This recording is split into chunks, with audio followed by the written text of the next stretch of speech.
Hello everyone. So after understanding the 12 principles of green chemistry, we will be now trying to understand each principle of green chemistry through a principles involved in those 12 systems. So first one we would want to start with is called as synthetic methods, under which we will be covering an concept called as concept of atom economy. This is also called as atom efficiency or percentage. Now this is nothing but it is the conversion efficiency of a chemical process in terms of all atoms involved and the desired products produced. Now if I start with an atom A plus B and I have to get a product C, whether both the systems of A and B are completely converted to C without any byproducts is a basis of atom economy. Basically, I do not want to waste even one atom from my starting material which can be converted to the final product. This simplest method was first introduced by Barry Trost in 1991 and is simply called as atom economy, in short AE. It is the ratio between the mass of the desired product to the total mass of products expressed as percentage. Now what we can understand from this is desired product can be C divided by A plus B into 100 is called as atom economy. Now, what is a good atom economy? It means most of the atoms of the reactant are incorporated in the desired products and only small amount of unwanted byproducts are formed and hence lesser problems of waste disposal. Atom economy mainly relies upon there should not be any amount of byproduct.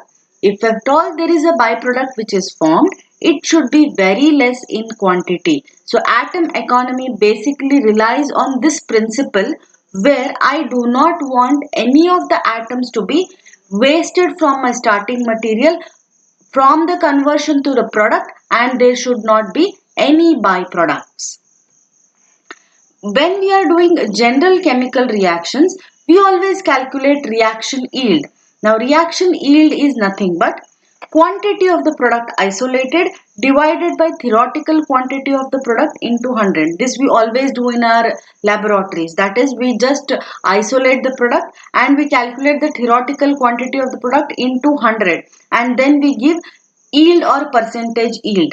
Whereas atom economy is molecular weight of desired product divided by molecular weight of all the products into 100. Whatever is the desired product that I have got divided by molecular weight of all the products. It can be product plus byproduct into 100. It is going to give me atom economy. This atom economy tells me that how many of the atoms have been converted from the starting material to the final product. Now let us keenly look into this particular system.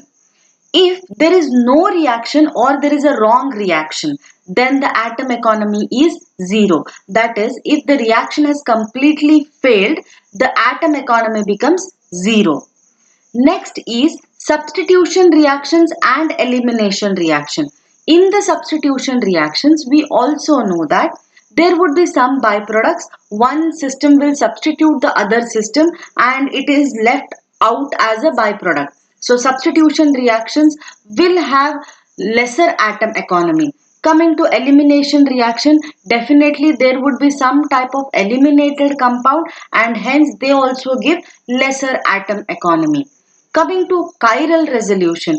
In the chiral resolution, for example, R is separated from S component. So R is completely changed to the S component, or R is a different component and S is a different component. We always go for R and S configuration where R is 50% and S is 50%. So when we go for chiral resolution also, the atom economy becomes low. Chiral resolution can also be seen when we make use of chiral solutions to separate two chiral systems. Next, if we try to understand stoichiometric reagents, these also have got less atom economy because whole of the stoichiometry cannot be converted to their final product. Coming to catalytic reactions, most of the time catalytic reactions are having good atom economy because they convert the complete starting material into final product. The best reactions for the atom economy are addition reactions where there is no loss of any of the starting material or the reagent. Rearrangement reactions where there is just rearrangements of the atoms involved in the starting materials which get converted to the final product, and isomerization reactions where there is just the formation of various isomers. There is no loss of any atoms from their starting materials. So, atom economy is a different concern than chemical yield. What we try to understand is reaction yield, but atom economy is something a different aspect where we are looking as into how many atoms are being utilized and they are getting converted into final product. Because high yielding process can still result in substantial byproducts. Chemical yield means if at all we are getting some high yielding process also, but there may be byproducts. For example, esterification reaction. We try to convert an acid to an alcohol, but yes, there would be some amount of byproducts involved. Hence, atom economy is something where we are looking from atom to atom change. Now, looking at this chart, we will be looking into various types of reactions. So, firstly, we have already discussed substitution reactions. They have got less atom economy.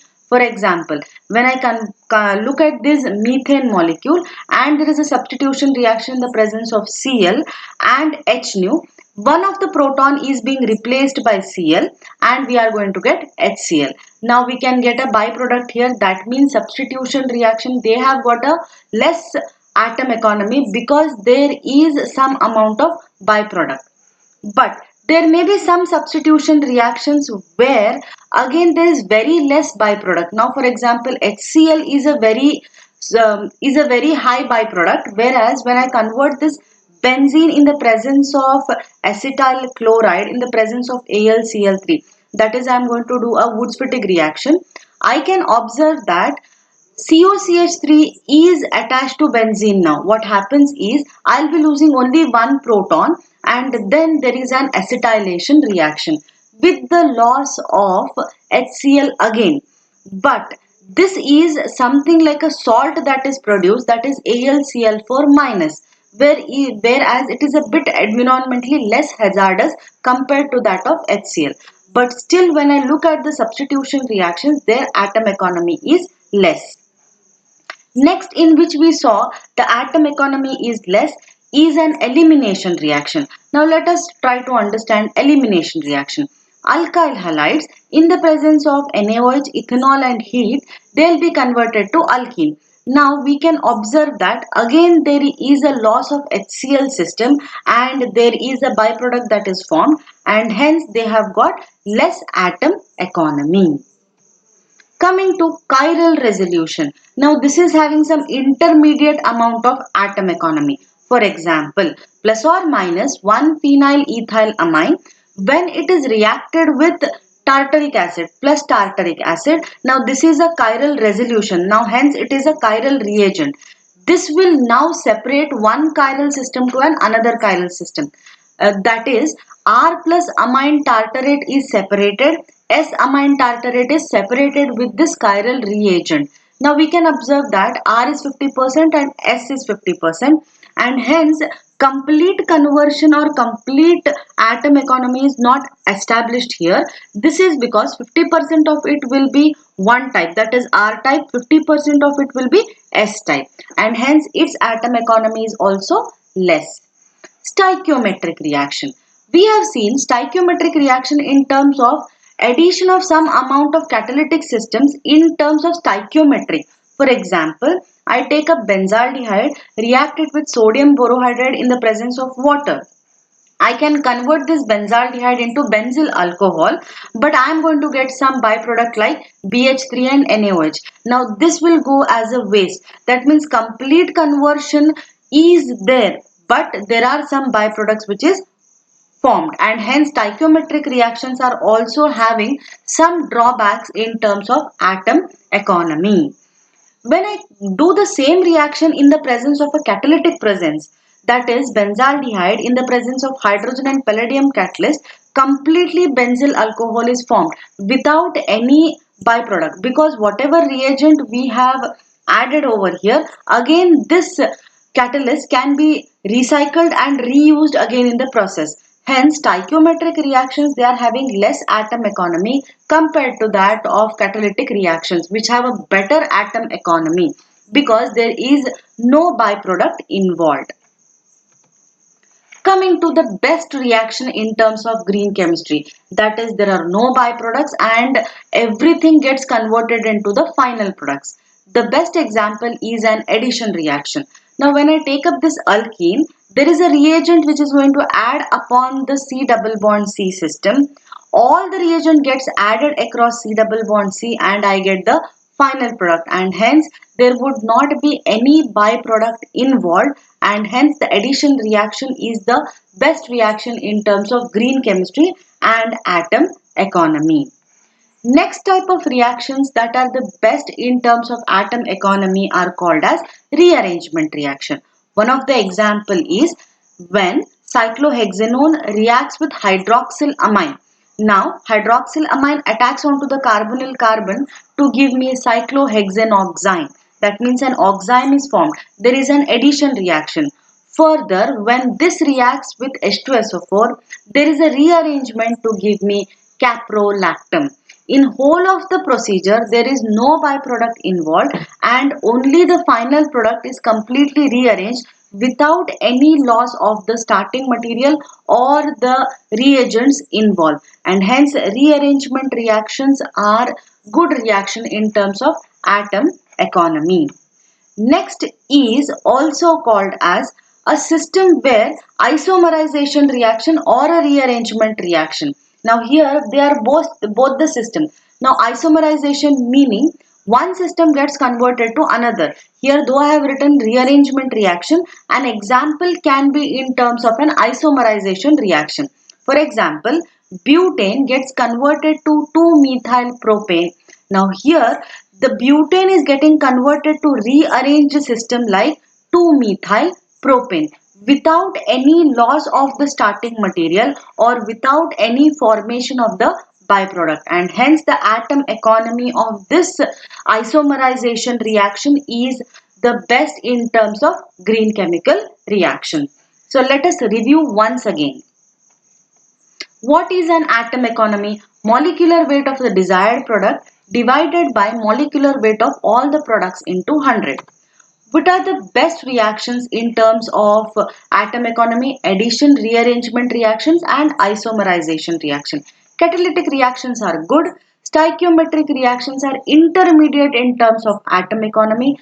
Chiral resolution give 50% atom economy, whereas substitution reaction and elimination reaction, they give the least atom economy because they give the byproducts.